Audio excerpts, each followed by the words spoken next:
Like, a lot of it's been working, you know, we've been grinding, we got a lot of new guys, a lot more depth, and so it's been a lot more strenuous compared to last year, but it's also much needed work because, I mean, we're out to win this year, so.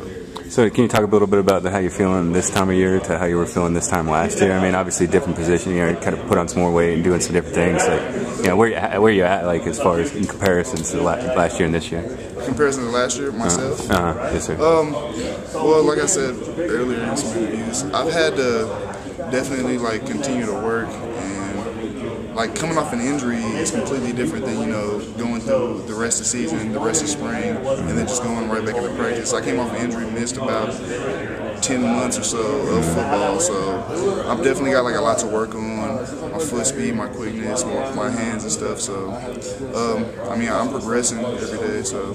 I mean, you know, you talk about that, like an injury, you know, regressing when, you know, you just kind of fall out of that football shape. I mean, how long does that really take you to get back from that, and how quickly do you fall off? I mean, you said 10 months. I mean, that's about as long as they can get, I'd imagine. That's a really long time. I mean, I feel like I'm getting in a lot better football shape, and it's day 5 compared to day 1 where I was at. You know, I don't know, I made some big strides, and what I feel like it's not really as much as football shape as it is just like technique, like my new technique things.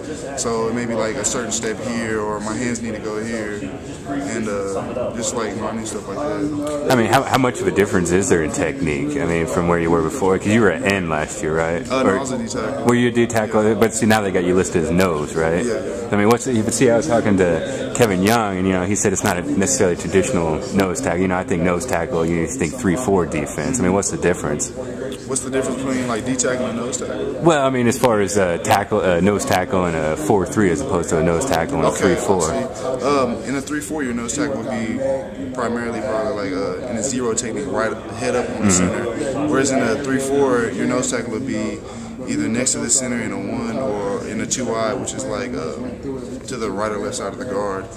And I mean, it's a little bit different. Like in a 0, you'll probably you'll be reading more on the center and coming off him.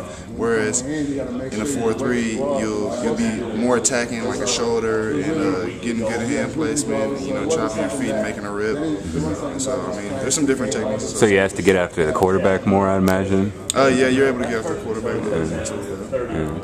Well, I guess it's probably a little frustrating now. You can't get back there. I'd assume you're not laying Dane out on the ground. Oh no, yeah. The quarterback has a red jersey, so yeah, it's no touching. I mean, how's that? I mean, as a lineman, that's pretty much your one of your, maybe not your top priority, but certainly high on the list, right? I mean, how frustrating is that from a lineman's point of view? Your main job you can't finish. Yeah, I mean, it's pretty frustrating when you get back there and, you know, you're like, oh, he's right on my grasp, but I mean, I can't touch him because he's a quarterback. We only have a few of those. So, so it's probably not too good for San Diego State, I imagine. Yeah. Or South Dakota State. Yeah, first game, we're definitely going to be coming.